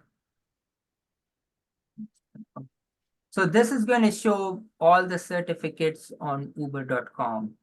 And what you can kind of sometimes see from this is like sometimes, you know, these companies use certificates which have expired or they are compromised. And this will kind of help you understand that. If it is an expired or untrusted certificate, then you know the security for that is broken. Okay. So these certificates on this website, just for clarity, are expired. They'll pop up if they're expired. Yeah. So you will see, you know, let's see if there are expired certs. Yeah. Okay. All right. Yeah. All right. So this one was in 2015, and you see it's someone's developer machine in uber.com. And here is another way to get email addresses of people who work there. Chris C at uber.com and Nitin B at uber.com. These are pretty legit. These are their developer machines and their certificates. And you know, most likely those people are no longer working there. This was 2015. You probably won't find many things, but like, you know, this is a developer's machine who worked at Uber, for example. All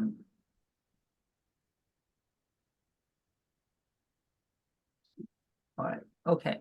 So that's census. All right. We'll talk about the challenges. I'll talk with the National Cyber League first, NCL. Okay, so you can join the NCL like even just like that.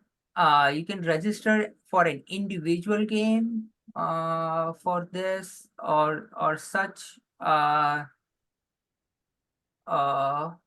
And then this Cyber Skyline thing has like you know, they have a login which you can do, and this is the part I wanted to show you.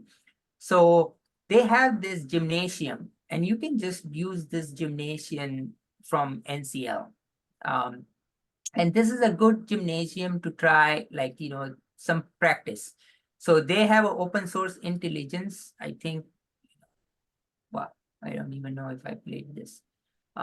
So these are 6 challenges, 23 questions.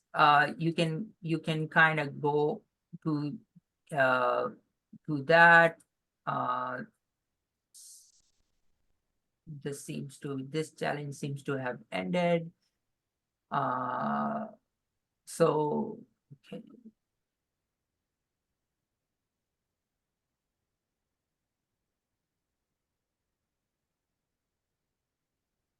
Yeah, okay. So you can sign up, and these are expired, but I think these are from 2021 expired. So you will probably see a gymnasium for NCL Spring 2024 now. And you will see games like these. And these are individual games. You can just kind of practice. You don't have to sign up. So let me see if I can even show one. Sign. I'm gonna sign out. Let's see if even works. Create an account.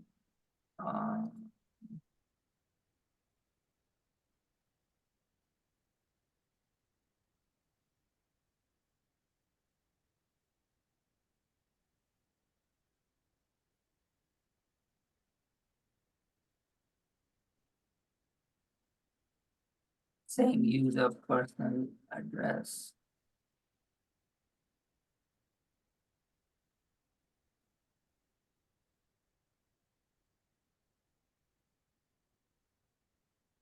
All right.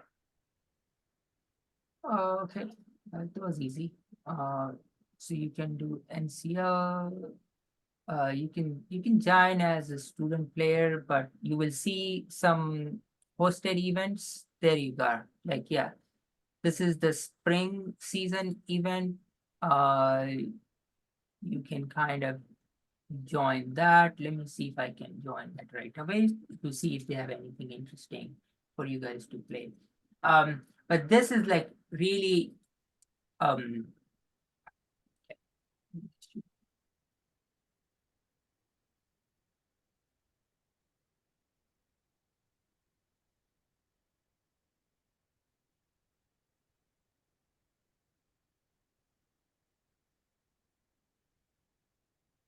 I guess yeah,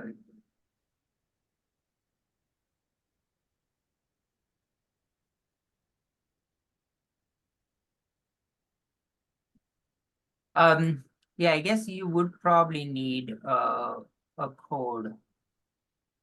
Did the team give you any codes? Because they probably cost them. Yeah. Yeah, if you signed up, they distributed some tokens. I think they might still have a couple left. Okay, awesome. So I would recommend doing this and then asking them for a token as a student player.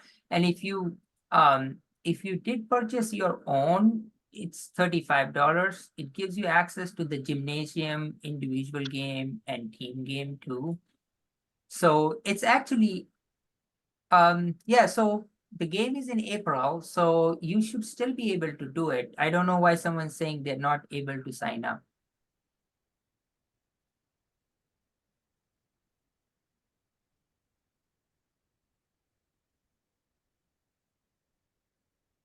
Would you just, should we go to Discord and just put in that we did want, if their token was available, that we'd like to try it?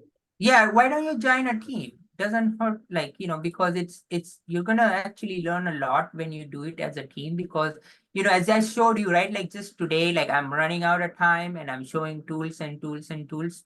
Like the problem is not tools, the problem is at some point you need to understand how to use them together. So yeah, so the problem is if you kind of get lost in one, like if you just go internet searching by yourself, you're going to waste a lot of time. So I do like the idea that you work in teams. So where did I do? Okay, I did something here, but okay. Yeah, so sign up as a team, and it will be fun. So, and I think it's still available. So do that. And I think someone sent another link, which I'll add to the to the presentation here. You know, this is, yeah, the Cyberline Trove. You know, this is their, yeah, they have a practice gym right here. You can just do this as well. Like, let me see, open source intelligence, look up. There you go. They have practice gyms right here.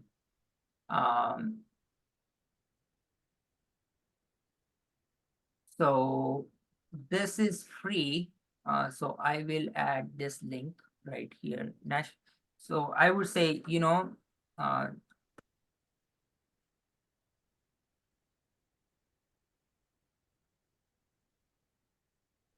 Do you just put it in the general thread, like, or do you respond to somebody specific? Because I'm in the CIS 55, and I see where it says, you know, if anybody's interested. So I just put it in that same thread. Is that the right thing to do? no, you have to go talk to the club which is organizing it, the Tangnal Club. And Okay. Is that a separate? Yeah, it's a separate thing. It's not part of the class. It's part of the club. So they have a meeting right after this class, I think, usually. So talk to them. It's not part of the class. So is there a channel? Oh, I don't mean to interrupt. Go ahead. Yeah, so I would kind of, yeah, go be, you know, be part of the student club and talk to someone in the Bagnall club office hours, and they will kind of get you set up. And someone was saying I think there is a lot of students from this class who are part of it. So, you know, you should kind of organize yourself around that. Okay. All right. Cool. I'm gonna wrap that one up here because I am running out of time. So the two things I'll show you, and this is actually timely, is HackerOne and BugCrowd. Okay. Bugcrowd.com. It's a platform for like hacking, and these are great. Like, if you can, like, if you're a little bit not even advanced, but if you have the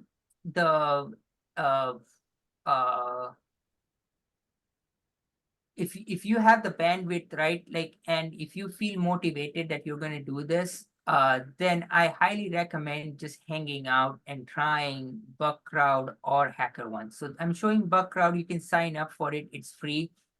You basically make money for finding bugs. Okay. And so there's engagements, like, you know, there are leaderboards. You will see bug bounty, joinable, and vulnerability disclosure. What I'm gonna say is vulnerability disclosure, and let's pick a company. I am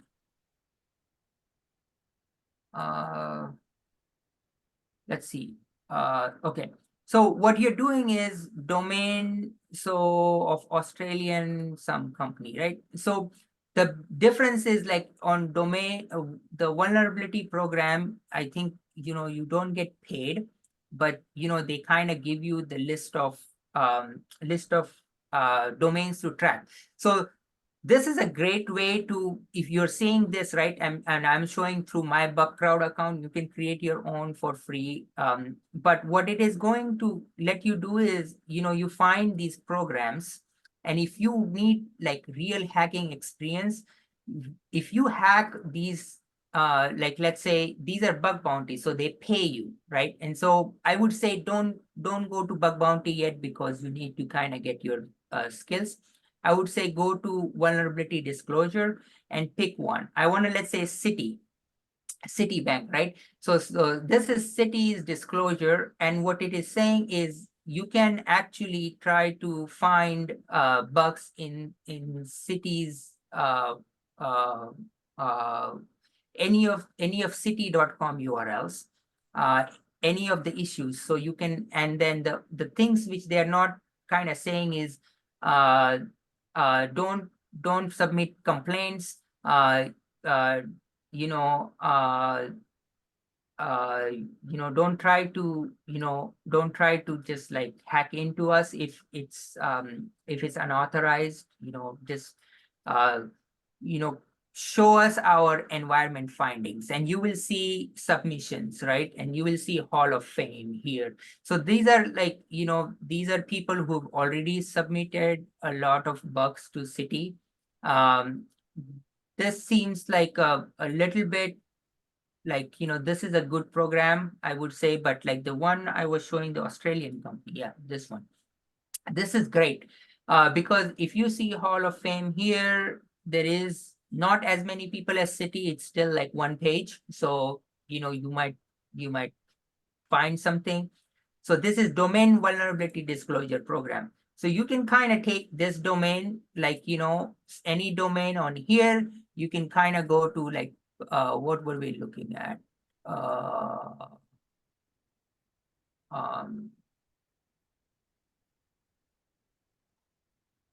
okay, sorry. Yeah, we were looking at the last one was census, right? Yeah, search.census.com. So I'll go here. I can put in this as the domain.com au, and you can kind of, do some, okay, there is a jQuery page, the logging page, there's remote access, like, etc., etc. So this is completely fine to try and find vulnerabilities in their system. You will see, like, these are in scope, all the URLs, you can kind of, try this. And then these are out of scope, and these are very specific kind of things they're saying are out of scope. And you can file, they have accepted 6 vulnerabilities, so far, so how good the program is. So I would kind of pick something like that, and I'll show you one more, and this will be HackerOne. And HackerOne is also very popular. There are people who make living doing this, so of course, don't compete with them. I'm just going to sign into my HackerOne. They also have a similar setup. So I would encourage you to look at their programs, opportunities. Yeah, so you'll see opportunities. So there is all programs here. And so you can say vulnerability disclosure program is what I recommend you start with. The reason being is bug bounty programs, since they offer money, they are very competitive. But vulnerability disclosure programs are not as competitive. So let me say, can I find Daimler here? If it is? Okay, there it is. Yeah, Daimler truck. Yeah, so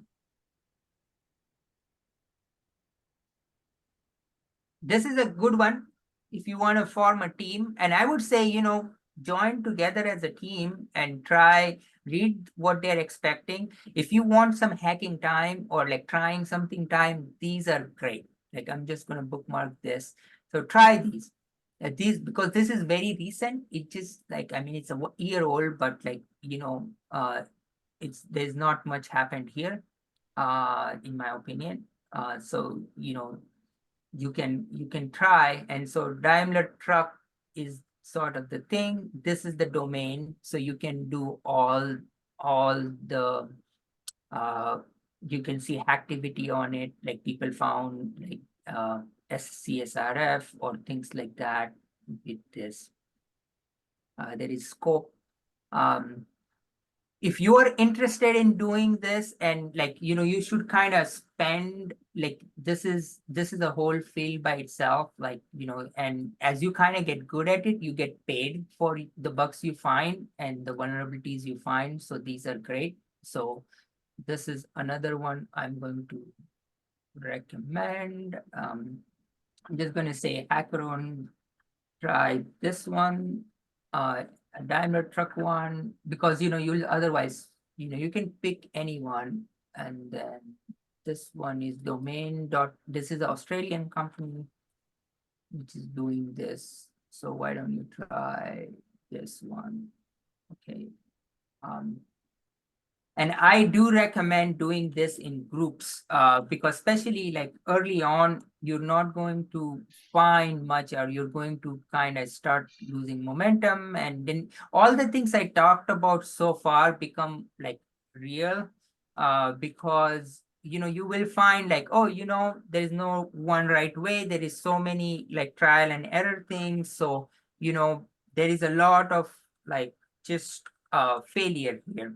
And that sometimes puts off people, and that's kind of what maybe some people had experience with lab 2, right?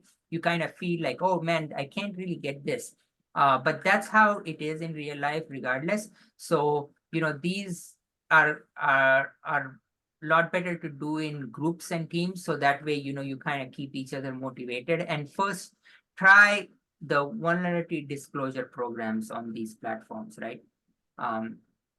Cool. You might not know anything. You will come in there with zero, but then if you kind of try to do it and you see other people around doing it, and when you kind of look up online, you will see other people doing these same things, and you can start like learning from them sometimes. So, but you will learn a lot if you kind of are doing something which is real. So that's why I recommend these two. And then NCL is great. It's but it's still like a made up competition. So you can go back and forth, but I highly recommend doing these challenges. All right, we are okay, cool. If any of you guys want to join the Daimler one, let me know. Maybe we can form a separate team. Again, this is going to be like out of scope of this class. We can maybe form a team and try to do something around it. But message in Discord, okay? I know some people would like to do that. Okay, cool. I'll talk about two more tools, and I think I'm gonna take these web attacks and everything else for the next class. I just want to make sure. Okay. Because these web attacks will be very relevant to these HackerOne programs. So let's talk about two more social engineering tools. It's like it's called the Harvester. Think of it as like automation of Google and Shodan. It's command line based. It is in Kali Linux. But again, it sort of like automates you see there is a tool called the Harvester, and it's like this command line tool which will you start with a domain. It will try to harvest like a whole bunch of things for it, right? And you can do Shodan. You can automate what I just showed you. So once you become a little bit more comfortable with doing it like in the screen with either Google or Shodan or Census or anything like that, this will automate it. So so you can make scripts which does that. So it's an automation facility, if you will. I won't. There's not much. And then the next one is called Recon NG. So think of Recon NG as like the Metasploit of open source intelligent. So I'm going to say sorry, Recon NG. Again, this is in Kali Linux. You don't have to install it, but I'm just showing the tools, like how they kind of look like. This very much looks like your Metasploit. You can kind of like do a lot of things from here. You can load modules. There is a marketplace, so on and so forth. It basically is like a bench for getting all the multi-go things, like like you can pick up like a domain and say, hey, now go find email addresses, go find certificates, go find this, go find that. So you can do that with Recon NG. Okay. Again, there is a lot of tools, so don't get inundated in the tools. Keep it basic. right? Don't try to learn a new tool until you know a technique. So that's why I kind of recommend doing things like that. And with that, let me go to the lab. I know we have only 3 minutes. So the lab very much is like bare techniques. So let's go.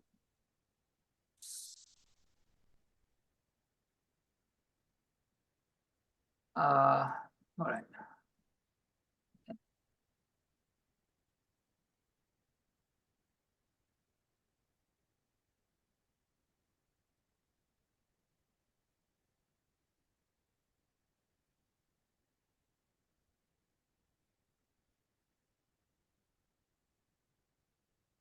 So Professor, ahead.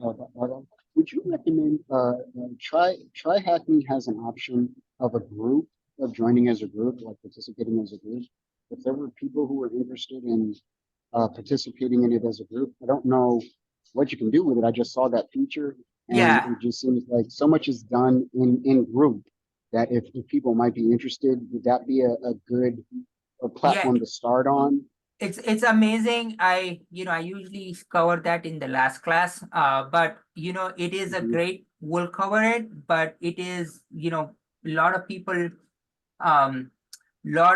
have done this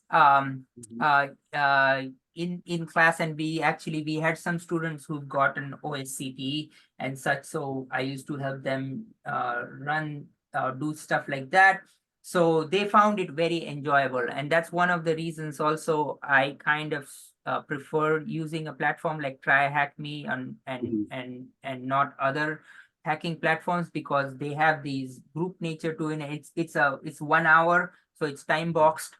But I do cover it in the last class. It's a great fun way. So if anyone wants to jump ahead and try it, well, feel free to do a team. But of everything thrown at you, the tools, the competitions, and everything, the place where you're going to learn the most is doing it for real. And for that is like, Bugcrowd and HackerOne are great. But they are also, you're going to start like from zero. So you're going to feel very defeated, and that's okay.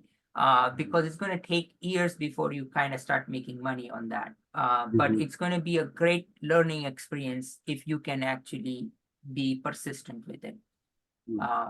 Okay, so let me cover the thing. Okay, hopefully. Okay, all right. So great. So OSINT has a room called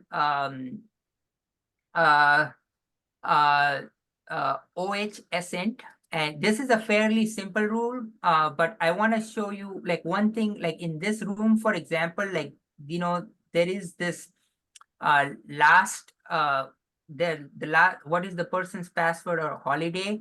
The blog which they had is no longer updated, but I think they updated it now. Okay, yeah, oh wow, that's great. Okay, then that's fine. I'll take it back. They updated it. Okay, so if you see like the last question doesn't have the website like there or something like that, because someone had taken it down, but it looks like they updated it, so it should be fine. So this is a room to find like information about this one person. It's pretty fun. Again, like if you get stuck, just use hints. If you get stuck, you can also use the write-ups. It's kind of open book in that way. You don't need a VM or attack box for this. So this is not time bound in that sense. So this is 25 pounds, and then 75 pounds is pick a website as a target, like Robinhood, Twitter. Like I took uber.com, right? Like take one which you feel like a target, and then run Multigo Shodan census on them, and then write a paragraph which is 15 points, you know 15 points of these 75 points. There's 20, 20, 20, and then 15 points is comparing these three tools and what you personally prefer. So that's your lab. It's pretty straightforward. It's a relatively easy lab. And then your quiz. I am going to quickly cover. Quiz is based on last class, if you remember. It's also fairly straightforward. General purpose, it's on Nmap, some Nmap commands, describe purpose of Nessus, describe purpose of Metasploit, and then in your own words, explain how you can conduct SQL injection, and then describe the purpose of SQL map. Okay. So those are the questions. I know I talked like we'll cover SQL map. So let me quickly, do you have, in SQL map, the last time we covered, that was, SQL map is meant to kind of find SQL injection vulnerabilities. So in your lab, we kind of, the lab went through some SQL map things. But how about we cover that next time, since we ran out of time this time, or if you have specific questions, post on Discord. Okay. The questions that we post on Discord, like the one that you said, if you wanted to participate in the bug or the Daimler, or also just to send you the note about the second lab pen testing assignment, the beginning one, should we do? I'm still learning how to use this thing. Is this something I should direct directly to you?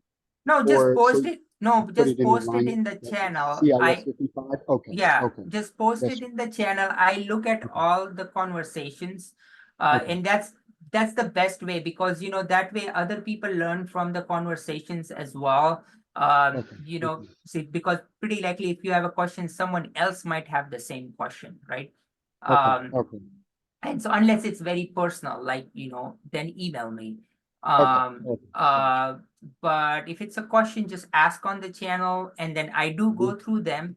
I know someone just said we didn't cover SQL map. The lab was there, I know. So okay. We did cover it in last class, or we didn't. Yeah, I guess maybe we did it very fast. Is it? Yeah, very briefly. Very fast, right? Okay. Yeah, okay.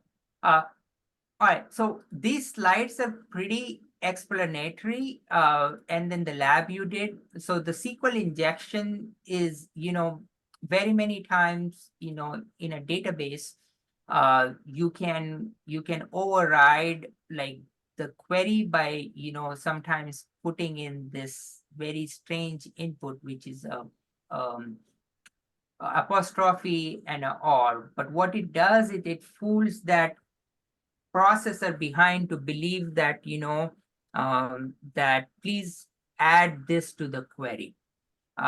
This used to be very, very prevalent. It's not so much prevalent anymore. But the idea is like, what you're really trying to do is you're trying to get to talk to the database behind the application. If the application doesn't circumvent you, or doesn't block you from doing it, you're circumventing the application and talking to the database directly behind it. The lab was straightforward. It kind of helped you look at some SQL statements. We will do the lab in class together next time. It will be a good part of like everything web related. So don't worry about it. Just try the lab by itself, and we will cover SQL injection again in next class. Okay. Cool. All right, guys, I don't want you to run late to your next thing here, so I'm gonna wrap up. Please use Discord. If you have personal questions, please email me. And good luck with everything. Do come up with topics for your presentation, whether you want to present a tool or whether you want to cover a company's breach and do incident response for it. That will be your last assignment. So it's good to kind of start early on it. Okay. So I will post that in the notes for today's class as well. Okay. And I will post the slides. I'll move the things which we didn't cover today in the next class. Okay. Awesome. All right, guys, have a good weekend. And then please be in touch, and I'll see you next Friday, all right? Thank you, sir. Thank you so much. Appreciate it. Thank you. Thank you.